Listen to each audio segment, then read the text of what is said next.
Welcome to Mantra education hub, always choose the right way. आज की class में हम बात करने वाले हैं the challenges and issue face by parents of children with autism.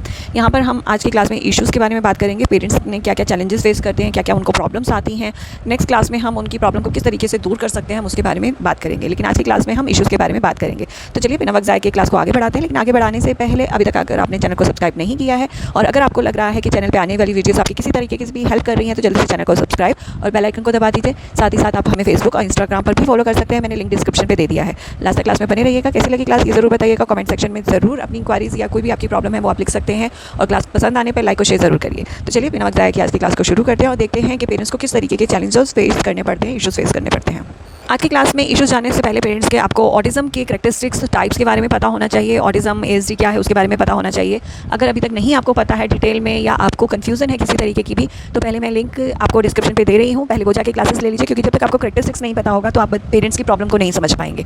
तो पहले ज़रूर वो क्लासेस ले लीजिए, देन यहाँ पर दोबारा से आइए और ये क्लास ज़रूर लीजिए। तो चलिए बिना वक्त जाए कि आज की क्लास को शुरू करते हैं। और इशूज़ देखने से पहले हम जो है पेरेंट्स किस किस स्टेजेस से होकर गुजरते हैं, उनकी लाइफ की जो प्रॉब्लम्स को देखते हुए या उनके लाइफ को स्टेजेस में डिवाइड कर दिया गया है, पहले हम वो देख लेते हैं, देन उसके बाद हम इश्यूज़ के बारे में बात करेंगे। सबसे पहली स्टेज आती है शॉक एंड डेनियल।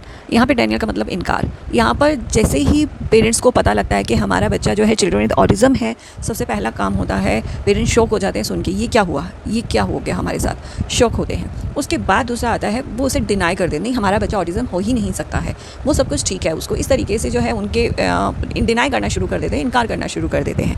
देन उसके बाद उनको जो है आता है इमोशनल इम्पैक्ट आता है, कहीं ना कहीं स्ट्रेस होना शुरू हो जाता है कि डॉक्टर ने ये क्या कह दिया, ऐसा क्यों बोल दिया है, तो स्ट्रेस होना शुरू हो जाता है, इमोशनल इम्पैक्ट जो है पड़ना शुरू हो जाता है। आपस में भी कई बार क्या होता है कि तनाव शुरू हो जाते हैं फैमिली मेम्बर्स में। अभी तो बच्चा घर भी नहीं पहुंचा है, कई बार क्या होता है हॉस्पिटल में ही पता लग जाता है, डॉक्टर बता देते हैं, तो बच्चा घर भी नहीं पहुंचता है, तो क्या पेरेंट्स में ही आपस में लड़ाई झगड़े होने शुरू हो जाते हैं या फैमिली मेम्बर्स पे गुस्सा उतरना शुरू हो जाता है। तो इस तरीके से जो है इम्पैक्ट, इमोशनल इम्पैक्ट जो है वो पड़ता है। नेक्स्ट आती है ग्रीफ एंड सोरो स्टेज, जो होती है दुखी होना पेरेंट्स का। यहाँ पे ग्रीफ और सोरो का मतलब ही होता है दुख और परेशान। यहाँ पर जैसे ही पेरेंट्स ने बताया शॉक होने के बाद सेकंड स्टेज आती है दुख होना। वो उस रियलिटी को एक्सेप्ट नहीं कर पा रहे हैं, जिसकी वजह से काफ़ी दुखी होते हैं कि है क्या हो गया ये हमारे साथ, ऐसा क्यों हो गया, किस लिए हो गया। उनको एक तरीके से अपना नुकसान लगता है कि मेरा बच्चा ठीक होना चाहिए था, उनको लगता है मेरा ये नुकसान हो गया है। फीलिंग नुकसान होने की आती है कि मुझे अब किस तरीके की प्रॉब्लम्स का जो है फेस करना पड़ेगा। मतलब बहुत सारे उनके इमोशंस जो है उस टाइम पे आ रहे होते हैं, डर होता है आगे क्या होगा वो नहीं उनको समझ में आ रहा होता है, मैं लोगों को क्या कहूँगा, किस तरीके से कहूँगा, कैसे फेस करूँगा, कैसे पढ़ाऊँगा, तो बहुत सारे इमोशंस आ रहे होते हैं। तो ये कह सकते हैं उथल पुथल उनकी इमोशंस की भी चल रही होती है। साथ में रियलिटी को धीरे धीरे जो है वो नॉलेज करने लगते हैं कि नहीं लग रहा है कि नहीं मेरे बच्चे में ये प्रॉब्लम है। धीरे धीरे मैं ये नहीं कहूँ उसे एक्सेप्ट करना शुरू करते हैं, बट फेस करना जो है वो धीरे धीरे शुरू करते हैं। स्टेज आती है एंगर एंड गिल्टी। यहाँ पर जब गुस्सा तो पहले भी आ रहा होता है, शौक जब होते हैं गुस्सा, तब भी मैंने आपको बोला है वहाँ पे इमोशंस निकल रहे होते हैं, परेशान होते हैं। लेकिन यहाँ पर क्या होता है एंगर और गिल्टी में अपने आप को कई बार ब्लेम करते हैं, कई बार अपने पार्टनर को ब्लेम करते हैं कि तुमने अपना ध्यान सही से नहीं रखा इसलिए बच्चा ऐसा हो गया है, तुम्हारे पीछे से कुछ प्रॉब्लम होगी इसलिए ऐसा हो गया है, जिसकी वजह से आपस में लड़ाई झगड़े भी काफ़ी जो है बढ़ जाते हैं। तो यहाँ पर जो है आपस में ब्लेम करना जो है ऐड हो जाता है, एक दूसरे को ब्लेम करना जो है शुरू हो जाता है। जब स्टार्टिंग में पता लगता है तुरंत उस टाइम पर ब्लेमिंग नहीं होती है, ब्लेमिंग जो है कुछ टाइम बाद होती है, जब ये आइडेंटिफाई करना शुरू करते हैं कि ऐसा क्यों हुआ हमारे बच्चे के साथ। देन अब कई बार क्या होता है कि अपने आप को ब्लेम करते हैं, कई बार क्या होता है सामने वाले अपने पार्टनर को ब्लेम करते हैं। तो ये जो है कंडीशन थर्ड स्टेज में ये कंडीशन जो है आती है। फोर्थ कंडीशन की ओर बढ़ते हैं जिसमें है नेगोशिएशन। यहाँ पर जो है धीरे धीरे जैसे मैंने बोला कि रियलिटी को एक्सेप्ट करना शुरू करते हैं, एक्नॉलेज करना शुरू करते हैं कि नहीं हमारा चिल्ड्रन विद ऑटिज्म बच्चा है। देन उसके लिए सोल्यूशन ढूंढने लगते हैं, क्या अब इसको किस तरीके से ट्रीट किया जाए, कौन से डॉक्टर के पास लेकर जाए, किस तरीके की थेरेपी करवाई जाए, क्या एजुकेशन प्रोवाइड करी जाए। तो यहाँ पर जो है सोल्यूशन ढूंढना शुरू कर दिया जाता है, डॉक्टरों के को एक्सप्लोर करना शुरू कर दिया जाता है, अल्टरनेटिव जो है प्रोग्राम शुरू कर दिए जाते हैं। अब वहाँ पे थोड़ा सा कोई डॉक्टर मिल गया या थेरेपी सेंटर्स में बच्चे पे काम करना शुरू कर दिया, वहाँ थोड़े टाइम के लिए उनको रिलीफ हो जाता है कि अब हमारा बच्चा जो है ठीक हो जाएगा। टेम्प्रेरीली उनको रिलीफ मिलना शुरू हो जाता है, उनको नहीं पता टेम्प्रेरी है, बट वहाँ पे उनको थोड़ा लगता है नहीं हमें अब सही डॉक्टर मिल गया है, हम बच्चे को हम थेरेपी करवा रहे हैं, अब हमारा बच्चा जो है ठीक हो जाएगा। तो वो थोड़ा सा रिलैक्स जो है उनको मिल जाता है। तो वो हमें पता है कि वो टेम्प्रेरी है, तो इसलिए इस स्टेज को जो है उसके अंदर दे रखा है टेम्प्रेरी रिलीफ। स्टेज आती है हायर एक्सपेक्टेशन। जब पेरेंट्स पैसा खर्च करना शुरू कर देते हैं, डॉक्टरों के पास भेजना से शुरू कर दिया, थेरेपिस्ट दिलाना शुरू कर दिया, तो जहाँ पेरेंट्स रिलैक्स तो होते हैं तो वहाँ पे पेरेंट्स की एक्सपेक्टेशन भी हायर हो जाती है कि नहीं अब तो मैं इतनी सारा काम कर रहा हूँ, उसके साथ घर पे भी कर रहा हूँ, थेरेपी सेंटर्स पे भी हो रहा है, स्कूल भी बच्चा जा रहा है, अब तो बच्चा हमारा ठीक हो जाएगा, अब तो बच्चे में बहुत ज़्यादा प्रोग्रेस आएगी। तो यहाँ पर जो एक पेरेंट्स में होप है वो दिखाई देनी शुरू हो जाती है। बच्चे के लिए बहुत सारे गोल्स जो है वो तैयार हो जाते हैं, नहीं बच्चा अब ये करेगा वो करेगा। अब यहाँ पर ये गोल कई बार बच्चे की एज अप्रोप्रिएट भी नहीं होते हैं, कई बार यहाँ पर क्या होता है हायर एक्सपेक्टेशन के चक्कर में बहुत आगे की जो है फ्यूचर प्लानिंग कह सकते हैं उसको स्टार्ट हो जाती है, जिसे कह सकते हैं अनरियलिस्टिक गोल के पॉसिबल नहीं है एक ऑटिज़म बच्चे के लिए। तो वो चीज़ें जो है बाय पेरेंट्स जो है बनाना या अचीव करना जो है सोचते हैं कि बच्चा अचीव करना है शुरू कर देगा, तो वहाँ पे हायर एक्सपेक्टेशन जो है पेरेंट्स की बच्चों के साथ होनी शुरू हो जाती है। उसके बाद डिप्रेशन, आइसोलेशन। अब यहाँ पर जो है जब उनको पता लगता है कि हमारा बच्चा इस तरीके का है, चिल्ड्रन विद ऑटिज़म है, उसमें इस तरीके के सिम्टम्स नज़र आ रहे हैं, वो किसी से सोशल नहीं हो रहा है, वो किसी से कम्युनिकेट सही तरीके से नहीं कर रहा है, तो कहीं ना कहीं पेरेंट्स क्या है उस टाइम पे डिप्रेशन में जाना शुरू हो जाते हैं। उसकी परफॉर्मेंस जो वो उन्होंने सोची थी वो नहीं आ पा रही है, जो एक्सपेक्टेशंस उसने की थी वो पूरी नहीं हो रही है, तो वहाँ पर क्या होता है डिप्रेशन में चले जाते हैं और कहीं ना कहीं सोसाइटी से आइसोलेट हो जाते हैं, उनसे जो है हट जाते हैं, किसी भी कम्युनिटी में पार्ट नहीं लेते, गेट टुगेदर्स में नहीं जाते हैं, तो कहीं ना कहीं वो सोसाइटी से विड्रॉल हो जाते हैं, अलग हो जाते हैं। उसके बाद डिसअपॉइंटमेंट, जो उन्होंने बड़ी हायर एक्सपेक्टेशन जो है लगा ली थी कि हमने थेरेपी देना शुरू कर दिया है, बच्चों को डॉक्टर के पास दे दिया है, हम स्पेशल स्कूल में बच्चे को भेज रहे हैं या इंक्लूसिव स्कूल में भेज रहे हैं, वहाँ बहुत अच्छे से काम हो रहा है, देन अब वो जो है रिजल्ट नहीं उतना आ पाता है, जो फ्यूचर प्लानिंग उन्होंने शुरू करी थी वो देखते हैं वो धरी की धरी रह जाती है कि बच्चा यहाँ तक भी नहीं पहुँच पा रहा है, तो अब आगे कैसे। तो कहीं ना कहीं जब ये चीज़ें आती हैं सामने तो वो वही सारी चीज़ें देखकर जो है डिसअपॉइंट हो जाते हैं, क्योंकि उन्होंने देख लिया बच्चे की लिमिट्स क्या है।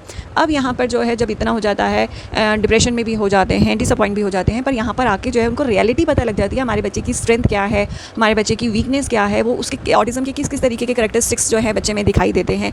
तो वो कहीं ना कहीं अब अपने बच्चे को एक्सेप्ट करना जो है शुरू कर देते हैं।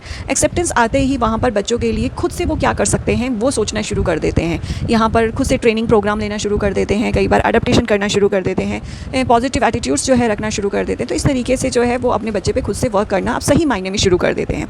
नेक्स्ट और लास्ट स्टेज है एम्पावरमेंट और एडवोकेसी। यहाँ पर कहीं ना कहीं जो है वो कम्युनिटी का सपोर्ट लेते हैं, खुद अवेयर होते हैं और यहाँ पे कहीं ना कहीं अदर जो चिल्ड्रन हैं, चिल्ड्रन विद ऑटिज़म के जो पेरेंट्स हैं उनको अवेयर करना शुरू कर देते हैं, उनको गाइड करना शुरू कर देते हैं। तो अब यहाँ अपने से वो कम्युनिटी से जुड़ना शुरू कर देते हैं, बहुत सारे स्पोर्ट ग्रुप से जुड़ते हैं, पहले खुद जुड़ते हैं और वहाँ से मतलब अवेयरनेस लेते हैं, देन फिर प्रोवाइड करना भी शुरू कर देते हैं। तो इस तरीके से जो है ये पूरा प्रोसेस जो है पेरेंट्स का आता है और वो हर पेरेंट्स के जो है फेस करते हैं, वो उसे किस तरीके से लेते हैं वो उनके ऊपर है।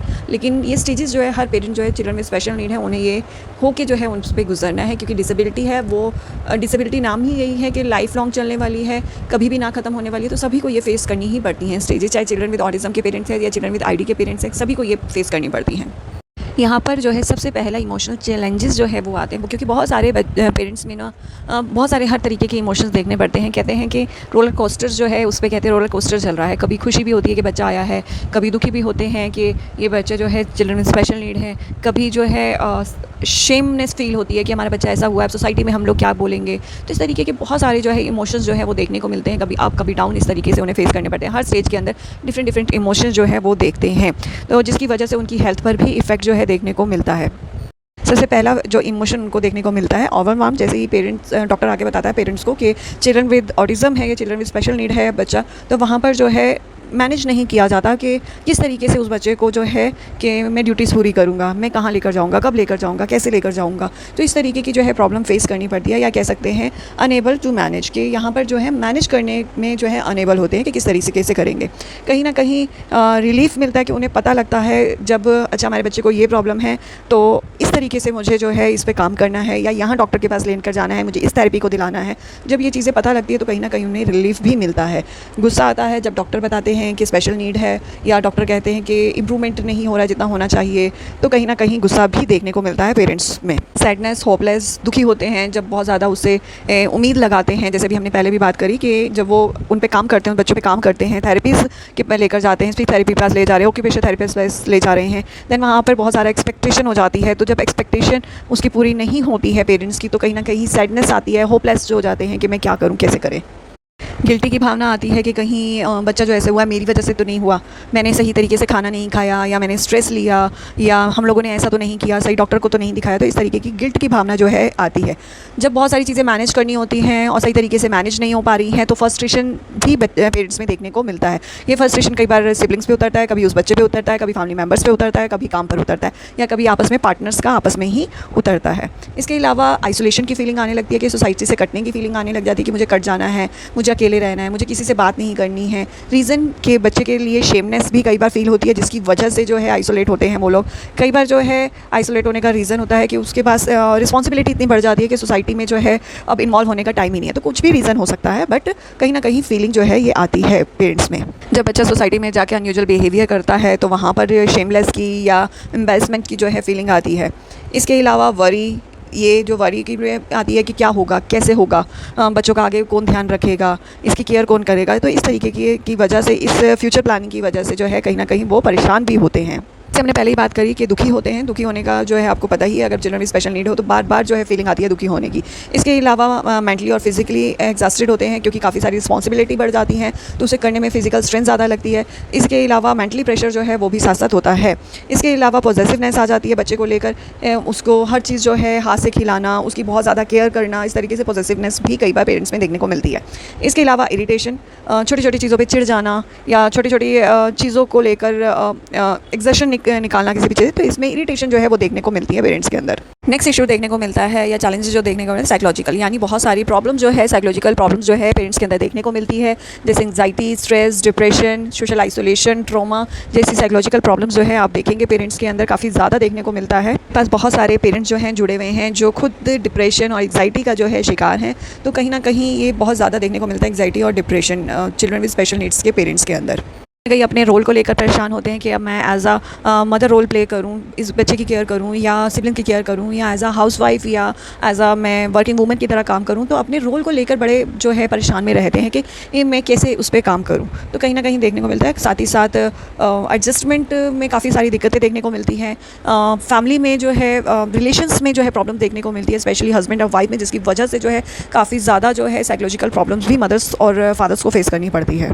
साइकोलॉजी के बाद नेक्स्ट जो हम देखते हैं पेरेंट्स के अंदर चैलेंज, और बहुत बड़ा ये चैलेंज है वो है सोशल चैलेंज। यहाँ पर जो है पेरेंट्स के लिए बड़ा डिफ़िकल्ट हो जाता है कि बाहर जाएं और ऐसा ग्रुप ढूंढना जो उनके बच्चों को एक्सेप्ट करे, यानी सोशल एक्टिविटी या सोशल ग्रुप ऐसा हो जो चिल्ड्रन विद स्पेशल नीड या चिल्ड्रन विद ऑटिज्म को एक्सेप्ट करके जो है वो एक्टिविटी करवाए। तो ऐसे बहुत कम ग्रुप आपको देखने को मिलेंगे, तो अलग ही कर दिया जाता है, या तो इनका अलग ग्रुप बना दिया जाता है ऐसे बच्चों को, या तो उस ग्रुप में इन्वॉल्व ही नहीं किया जाता है। कह दिया जाता है कि आपका बच्चा हमारे में कम्पीट नहीं कर सकता इस ग्रुप के अंदर। या फिर आपको डिफ़िकल्टी होती है कि बच्चे का सोशल इंटरेक्ट करने के लिए या सोशल डेवलपमेंट में करने के लिए ज़रूरी है बच्चे के फ्रेंड्स होने चाहिए, पीयर्स होने चाहिए। हालांकि ऑटिज्म जो बच्चे होते हैं उनमें सोशल वैसे भी बहुत ज़्यादा लैकिंग होती है, तो इसलिए बहुत ज़्यादा ज़रूरी है सोशल डेवलपमेंट के लिए पीयर्स का होना, सिबलिंग्स का होना, या फिर जो है बाहर कम्युनिटी में बाहर जाएँ तो वहाँ फ्रेंड सर्कल हो। तो ऐसे बच्चों के लिए जो है फ्रेंड्स बनाना बड़ा मुश्किल हो जाता है, क्योंकि चिल्ड्रन विद स्पेशल नीड, अगर ऑटिज्म की स्पेसिफिक बात करूँ तो वो फ्रेंड्स बनाना नहीं जानते हैं, किस तरीके से फ्रेंड्स बनाते हैं या किस तरीके से फ्रेंड में फीलिंग शेयर होती है, किस तरीके से बातें की जाती हैं, जिसकी वजह से जो है फ्रेंड्स नहीं बनते हैं। और कुछ अगर आप पेरेंट्स पुश करके बनवाते भी हैं हाय हेलो करते हुए, लेकिन उसको फ्रेंडशिप को मेंटेन कैसे करना उन बच्चों को नहीं आता है, जिसकी वजह से जो है वो फ्रेंड्स नहीं उनके रह पाते हैं लंबे टाइम तक। इसके अलावा बच्चे, जब आपको पता है स्पेशल बच्चों के अंदर काफ़ी सारे बिहेवियर्स देखने को मिलती है, बिहेवियर प्रॉब्लम्स देखने को मिलती हैं। तो जब सोसाइटी में बच्चा निकलता है उस टाइम पर अनयूजुअल बिहेवियर करता है, देन जो अदर कम्युनिटी में जो लोग हैं वो उसको घूरते हैं या किस तरीके से बातें करते हैं, तो वहाँ पर पेरेंट्स का ऐसे लोगों को डील करना जो है वो एक चैलेंज है कि किस तरीके से डील करें उसको। साथ ही साथ जब कोई मदर है, वर्किंग है, तो किस तरीके से केयर गिवर और उसके वर्क को बैलेंस करे, वो भी उनके लिए एक चैलेंज जो है देखने को मिलता है। नेक्स्ट आता है कल्चर डिफरेंस और लैंग्वेज डिफरेंस बैरियर। अब यहाँ पर जब हर स्टेट के अंदर हर जगह पे जो है बहुत सारी फैसिलिटीज़ नहीं हैं चिल्ड्रन विद ऑटिज्म के लिए, तो स्पेसिफिक जो है जो बड़ी शहर हैं उनमें ये फैसिलिटीज़ अवेलेबल। तो अदर स्टेट के पर्सन जब आते हैं अपने बच्चों को लेकर दूसरे स्टेट के अंदर थेरेपीज़ करवाने के लिए या उनका इलाज करवाने के लिए, तो वहाँ पर जो है लैंग्वेज बैरियर या कल्चर बैरियर देखने को मिलता है, क्योंकि वहाँ पर अब क्या होता है बच्चे की लैंग्वेज वहाँ स्टेट में अपने जहाँ स्टेट रह रहा है घर की लैंग्वेज अलग है, यहाँ जहाँ करवाने आ रहे हैं थेरेपी वहाँ की लैंग्वेज अलग है। तो ये बैरियर जो आता है वो बहुत ज़्यादा प्रॉब्लम जो है देखने को मिलता है बच्चे के डेवलपमेंट पे या बच्चे के जो भी इंटरवेंशन हो रहा है उस पर। इसके अलावा जो पेरेंट्स को जजमेंट दूसरों को देखना पड़ता है कि बच्चे जो हैं, बच्चों के लिए सोसाइटी में पहले जजमेंट कर दिया जाता है कि ये ऐसा है या वैसा है, तो उसको किस तरीके से डील करें, ऐसी कंडीशन को क्या डील करें। पहले ही बच्चे के लिए जो है टैग लगा दिए जाते हैं, लेबल बना दिए जाते हैं, तो उसको किस तरीके से डील करें पेरेंट्स के लिए वो एक बहुत बड़ा चैलेंज जो है देखने को मिलता है। के अलावा बड़ी फैमिली है तो कहीं न कहीं उसके कुछ बेनिफिट होते हैं तो कहीं नुकसान भी होते हैं, तो वो भी उनको फेस करने पड़ते हैं। ये बड़ी जब फैमिली है तो रिस्पॉन्सिबिलिटी ज़्यादा है। अब स्पेशल बच्चे की केयर कैसे करें, या स्पेशल बच्चे की केयर कर रहे हैं तो रिस्पॉन्सिबिलिटी को किस तरीके से मैनेज करें, या बड़ी फैमिली है तो हर एक के अलग अलग जो है कमेंट्स होंगे तो उसको किस तरीके से डील करे जाए। तो बहुत सारे जो है एक्सटेंडेड फैमिली में जो है प्रॉब्लम्स देखने को मिलती है। कुछ बेनिफिट है तो नुकसान भी कहीं ज़्यादा उसमें देखने को मिलते हैं। हमारी पूरी सोसाइटी या कम्युनिटी जो है अभी एक्सेसिबल नहीं हुई है चिल्ड्रन विद स्पेशल नीड या चिल्ड्रन विद ऑटिज्म के लिए, तो कहीं ना कहीं पेरेंट्स को इस चीज़ की प्रॉब्लम फेस करनी पड़ती है। अगर कोई अटेंड करना है, कोई फंक्शन अटेंड करना है, सोशल किसी कम्युनिटी में जाना है, तो वहाँ पे इन बच्चों के लिए एक्सेसिबल इन्वायरमेंट ना होने की वजह से वो रहता है कि हम किस तरीके से वो फंक्शन अटेंड करें, किस तरीके से जो कम्युनिटी है या वहाँ पर जो भी फैसिलिटीज़ हैं कम्युनिटी के अंदर उसको हम किस तरीके से यूज़ करें। तो ये प्रॉब्लम जो है फेस करनी पड़ती है। नेक्स्ट प्रॉब्लम देखने को मिलती है फाइनेंशियल चैलेंजेस। ये तो अब सभी को पता है, फाइनेंस यानी पैसा जो है कितना ज़्यादा ज़रूरी है। विदाउट मनी जो है आज की डेट में हम लोग कुछ सोच भी नहीं सकते हैं। ठीक है, गवर्नमेंट फैसिलिटीज़ हैं, अगर मैं सोचूं कि बच्चों का इलाज कराने के लिए गवर्नमेंट फैसिलिटीज़ हैं, पर अगर गवर्नमेंट फैसिलिटीज़ की भी बात करें तो बहुत लंबी लंबी लाइनें हैं और वैसे इलाज नहीं हो पाता। और स्पेशली अगर मैं बात करूँ थेरेपीज़ की, अब बच्चों को रेगुलर में थेरेपी चाहिए। अब गवर्नमेंट के अंदर आप जाएंगे तो आपको 1 हफ्ते या 10 दिन के बाद की डेट जो है दे देंगे। हालांकि ये बहुत कम थेरेपी की जो फैसिलिटीज़ बहुत कम है फ्री में गवर्नमेंट हॉस्पिटल्स के अंदर, लेकिन जहाँ भी अवेलेबल है तो फिर आपको डेट्स जो है लंबी लंबी दे जाएंगी। अब 1 महीने के अंदर जो है अगर बच्चे की एक डेट आ रही है या 15 दिन में एक डेट थेरेपीज़ के लिए मिल रही है तो बच्चे का रिजल्ट जो है पॉसिबल नहीं हो पाता है। तो इसलिए ज़रूरी है कि पेरेंट्स को प्राइवेट में सेशंस लेने पड़ते हैं जो बहुत ज़्यादा कॉस्टली होते हैं। तो कह सकते हैं जो कॉस्ट है वो बहुत हायर है मेडिकल ट्रीटमेंट्स की या अल्टरनेटिव थेरेपीज़ की। तो कहीं ना कहीं प्रॉब्लम जो है फेस जो है पेरेंट्स को करनी पड़ती है, फाइनेंशियल प्रॉब्लम। जैसे कि मैं अगर बात करूँ ट्रीटमेंट के अलावा इंटरवेंशन में हमें काफ़ी सारे इक्विपमेंट की ज़रूरत होती है, लाइक ऑटिज्म के लिए AAC जो बहुत काफ़ी कॉस्टली जो है आता है। इसके अलावा होम इन्वायरमेंट काफ़ी मॉडिफाई करना पड़ता है क्योंकि बच्चे विजुअल लर्नर्स होते हैं, तो वो भी जो है चैलेंजेस हैं पेरेंट्स के लिए, कॉस्टली होती हैं। विजुअल हर चीज़ का विजुअल प्रेजेंटेशन अगर आप करवाते हैं तो कहीं ना कहीं इन दिक्कत जो है पेरेंट्स को देखने को मिलती है, फाइनेंशियल प्रॉब्लम देखने को मिलेंगी। उनकी alternative therapy, sensory therapy, occupational therapy, एक सेशन जो है 500 से लेकर 1000 तक जाता है एक दिन का। तो अब ये देख लीजिए कितने ज़्यादा कॉस्टली है। स्पेशल एजुकेशन यानी स्पेशल स्कूलों में अगर आप बात करें तो वो बहुत ज़्यादा कॉस्टली हैं।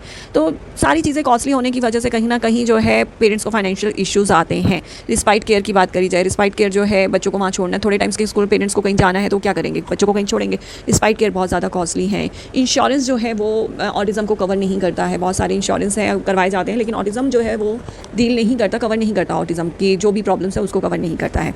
तो कहीं ना कहीं ये भी एक बहुत बड़ा चैलेंजेस है। कहीं इंश्योरेंस होते तो वो फाइनेंशियल को कहीं ना स्टेबल कर देते, लेकिन यहाँ पर इंश्योरेंस जो है कवर ही नहीं करता ऑटिज्म को, तो कहीं ना कहीं चैलेंजेस हैं पेरेंट्स के लिए बहुत ज़्यादा।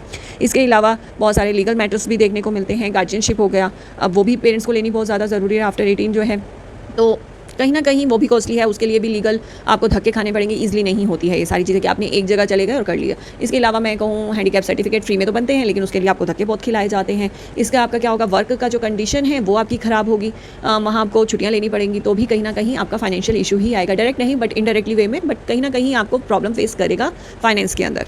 नेक्स्ट मेन प्रॉब्लम जो है जो हमारी फील्ड से है वो रिलेटेड है आपका एजुकेशनल चैलेंजेस, एजुकेशनल प्रोग्राम। यहाँ पर जो है मेन प्रॉब्लम मैं बात करती हूँ कि एजुकेशन के अंदर जो है एजुकेशनल स्पेशल स्कूल जो है हर कम्युनिटी में नहीं है, तो ये सबसे बड़ी जो है प्रॉब्लम है। अप्रोप्रिएट स्पेशल अगर ऑटिज्म की बात करूँ तो ऑटिज्म स्कूल और भी कम है। स्पेशल स्कूल आपको फिर भी मिल जाएंगे बड़े शहरों में, लेकिन अगर ऑटिज्म स्पेसिफिक बात करूँ तो वो फिर और भी ज़्यादा कम है, शहरों में भी कम है। IP बनाने में काफ़ी सारी चैलेंजेस जो हैं फेस करने पड़ते हैं। यहाँ पर IP बनाने के लिए सबसे पहले तो जो भी वहाँ पर टीचर्स लगे हुए हैं, चाहे स्पेशल स्कूल की बात करूं चाहे किसी अच्छे इंस्टीट्यूशन की बात करूं, IP जो एक परफेक्शन होना चाहिए वो परफेक्शन जो है प्रोफेशनल्स में नहीं देखने को मिल रहा है। क्यों? क्योंकि जो पीछे ट्रेनिंग सेंटर्स हैं वो ट्रेनिंग सही से प्रोवाइड नहीं कर रहे हैं। बहुत सारे इंस्टीट्यूशंस हैं जो नॉन अटेंडिंग कोर्स चलाते हैं या सही तरीके से जो है वो ट्रेनिंग प्रोवाइड नहीं करे। एक एजुकेशन को एक पैसे का सोर्स से कमाने का सोर्सेज बना लिया, दैट्स इट। तो वो जो ट्रेनिंग प्रोवाइड होनी चाहिए वो ट्रेनिंग प्रोवाइड नहीं हो रही है, जिसकी वजह से जो है जो ट्रेनर्स निकल रहे हैं जो स्कूलों में फिर पढ़ा रहे हैं वो IP सही तरीके से बनाना जानते ही नहीं है, तो जिसकी वजह से प्रॉब्लम देखने को मिलती है। इसके अलावा जो एजुकेशन की क्वालिटी है वो ज़्यादा धीरे धीरे डाउन होती चली जा रही है, यही रीज़न जो भी मैंने पहले बताया। इसके अलावा जो है चाइल्ड के जो राइट है, एजुकेशनल राइट है, वो इक्वल नहीं है। हालांकि सबको कर दिया गया, इक्वल अपॉर्चुनिटी है, राइट है सभी को एक एजुकेशन लेने का, लेकिन कहीं आप स्कूलों में जाते हैं, नॉर्मल स्कूलों में जाते हैं, इन बच्चों को एडमिशन करवाते हैं, वहाँ पे डिनाई कर दिया जाता है, मना कर दिया जाता है कि इन बच्चों का एडमिशन हम लोग नहीं लेंगे, क्योंकि इन बच्चों के बिहेवियर ऐसे हैं, दूसरों को मारते हैं बच्चों को, या दूसरे बच्चों को परेशान करते हैं, पढ़ने नहीं देते, डिफरेंट आवाज़ें निकालते हैं जिसमें क्लास डिस्टर्ब होती है। तो इस तरीके से बहुत सारे जो है इशूज़ आते हैं जो स्कूल वालों को फेस करने पड़ते हैं, जिसकी वजह से वो उनका एडमिशन नहीं लेते हैं। तो अपने राइट से जो है वो दूर हो जाते हैं, उन्हें एजुकेशन जो राइट है वो भी पूरा नहीं मिल पाता है। यहाँ पर डिफ़िकल्टी आती है, ट्रांजेक्शन प्लानिंग में डिफ़िकल्टी आती है क्योंकि ऑटिज़म बच्चों का जो है रिजिड बिहेवियर होता है, जिसकी वजह से जो है काफ़ी डिफ़िकल्टी होती है ट्रांजेक्शन प्लानिंग में। ये ट्रांजेक्शन प्लानिंग होता क्या है, बहुत सारे जो एजुकेटर्स हैं उनको पता भी नहीं होगा और कैसे होती है वो भी नहीं पता होगा। तो ये कहीं ना कहीं ये शुरू में ही बताया है कि हमारी फील्ड का ये प्रॉब्लम है कि बहुत अच्छे से ट्रेनिंग नहीं हो रही है, जिसकी वजह से ये है। पर बता देती हूँ, ट्रांजेक्शन प्री स्कूल से लेकर अगर बच्चा निकल रहा है होम से प्री स्कूल से आपका मिडिल स्कूल, एलिमेंट्री से मिडिल स्कूल से हायर स्कूल और हायर से फिर वोकेशनल स्कूल के लिए जो है बच्चे को रेडी किया जाता है, क्योंकि एक जगह से दूसरी जगह जाने में उसको दिक्कत होती है, तो उसके लिए हम पहले से प्रिपेयर करते हैं, दैट इज ट्रांजेक्शन प्लानिंग। इसके अलावा स्टाफ होता है और साथ ही साथ रिसोर्सेज की भी जो है कमी देखने को मिलती है स्कूलों के अंदर। लाइक ऑक्यूपेशनल थेरेपी जो है या सेंसरी इंटीग्रेशन थेरेपी हर बच्चे को रोज की डेली की नीड होती है करानी होती है। पर स्पीच थेरेपी की आप स्कूलों में जाओ तो ऐसा नहीं है। Speech therapy, occupational therapy, sensory integration therapy, ये सारी थेरेपी जो है आपको स्कूलों में मिलेंगी, लेकिन उसका सेशन क्या आता है, हफ्ते में या 10 दिन में एक बार एक बच्चा जो है वो मिल पाता है क्योंकि रिसोर्सेज नहीं है। तो ये दिक्कत देखने को मिलती है। पीयर्स बुलिंग करते हैं, अगर नॉर्मल स्कूल में जा रहे हो तो टीचर्स भी एज अ स्पेशल चाइल्ड उसको ट्रीट करती हैं, नॉर्मल बच्चों की तरह ट्रीट नहीं किया जाता है। इक्वलाइजेशन जो है नहीं है स्कूलों के अंदर बच्चों को लेकर, तो ये काफ़ी सारी जो है दिक्कतें देखने को मिलती हैं। एजुकेशन के इशू यहाँ पे खत्म नहीं हो जाते। इसके अलावा हमारे यहाँ मल्टीडिसिप्लिनरी अप्रोच पे काम करके जो है बहुत अच्छा रिजल्ट देखने को मिलता है, लेकिन मल्टीडिसिप्लिनरी में जब टीम की बात आती है तो यहाँ पे टीम में कोऑर्डिनेशन ही नहीं हो पाता है एजुकेशन सिस्टम में, क्योंकि सेंसरी इंटीग्रेशन कहीं चल रहा है, ऑक्यूपेशनल थेरेपी कहीं चल रहा है, स्कूल का ऑक्यूपेशनल ऑफिसर कहीं अलग चल रहा है, टीचर अलग काम कर रही है, तो मल्टीडिसिप्लिनरी दिखता ही नहीं है। तो ये प्रॉब्लम जो है फेस करनी पड़ती है। इसके अलावा लीगल फ्रेमवर्क मैं पहले बता ही चुकी हूँ। स्पेशल एजुकेशन को लेकर जो लॉ और पॉलिसी है वो बहुत ज़्यादा स्ट्रॉन्ग नहीं है, उसमें कहीं ज़्यादा जो है देखने को मिलता है। लैंग्वेज बैरियर्स जो है देखने को मिलता है। लैंग्वेज बैरियर में अगर मैं साइन लैंग्वेज की बात करूँ, साइन लैंग्वेज हालांकि ऑटिज्म बच्चों के लिए नहीं चाहिए, लेकिन एक एग्जांपल लेकर चल रही हूँ कि साइन लैंग्वेज में अब आप बात कर रहे हैं, सभी को साइन लैंग्वेज नहीं आती है, तो वो कहीं ना कहीं बैरियर है। अब ऑटिज्म बच्चों के लिए साइन लैंग्वेज तो नहीं चाहिए होती है, लेकिन उनके अपनी जो लैंग्वेज है यानी उनकी जो मदर टंग है उसी में वो सब बात करें, लेकिन ये पॉसिबल नहीं है जो उसकी मदर टंग है वही सबकी मदर टंग हो। तो थेरेपीज में जाते हैं वहाँ अलग यूज़ हो रही है, जो मैंने अभी पहले भी एग्जाम्पल्स दिए थे। तो प्रॉब्लम जो है बच्चे को फेस करनी पड़ती है, पेरेंट्स को फेस करनी पड़ती है। इसके अलावा स्कूल में बिहेवियर चैलेंजेस और इमोशनल चैलेंजेस जो है काफ़ी ज़्यादा दिक्कत करते हैं। वहाँ बच्चों में इश्यूज़ भी होते हैं, उसको मॉडिफाई करने में काफ़ी टाइम लगता है, जिसकी वजह से एजुकेशन के अंदर जो भी प्लानिंग चल रही है वो भी इफेक्ट होती है। इसके अलावा सर्विसेज, जैसे मैंने रिसोर्सेज बोला कम है, तो ऐसे ही आपका प्री वोकेशनल ट्रेनिंग भी बहुत कम सेंटर्स जो है चलाते हैं। स्कूल्स वैसे ही कम है, उसके बाद आपका प्री वोकेशनल सेंटर उससे भी कहीं कम है। हर स्कूलों में वोकेशनल ट्रेनिंग जो है बच्चों को प्रोवाइड नहीं की जाती है। का टॉपिक खत्म होता है, हालांकि ये थोड़ा सा लंबा हो गया है टॉपिक, तो उम्मीद करती हूँ आपको ये चीज़ें समझ में आई होगी, क्योंकि पेरेंट्स को होते ही इतने सारे इश्यूज़ हैं। यहाँ पर भी अगर मैं बोलूँ एंड नहीं है, मैंने काफ़ी कोशिश करी है कि कम करने की पॉइंट्सों को, तो मैं इतना लेकर आपके सामने आ पाई हूँ। होपफुली आपको सारे पॉइंट्स यहाँ पर क्लियर हुए होंगे। अगर आपको अवेयरनेस से रिलेटेड, ऑटिज्म से रिलेटेड या किसी चिल्ड्रन विद स्पेशल नीड से रिलेटेड, लीगल डॉक्यूमेंटेशन से रिलेटेड आपको कुछ भी कोई क्वेश्चन पूछना है तो कमेंट सेक्शन में पूछ सकते हैं। मैं कोशिश करूँगी उसे जल्द से जल्द आपकी क्वारीज को दूर करने की। तो आज के लिए बस इतना ही। अगर आपको आज की क्लास समझ में आई है, पसंद आई है, तो लाइक और शेयर करना बिल्कुल मत भूलिएगा। अगर वीडियोस आपको हेल्प दे रही हैं चैनल पर आने वाली, तो जल्दी से चैनल को सब्सक्राइब, बेल आइकन को दबाना बिल्कुल मत भूलिएगा। साथ ही साथ आप हमें फेसबुक और इंस्टा पर भी फॉलो कर सकते हैं, लिंक मैंने डिस्क्रिप्शन में दे दिया है। तो चलिए आज के लिए बस इतना ही। एक बार फिर से हाजिर होंगी एक नए टॉपिक के साथ, एक नई अपडेट के साथ। नमस्ते, शुक्रिया।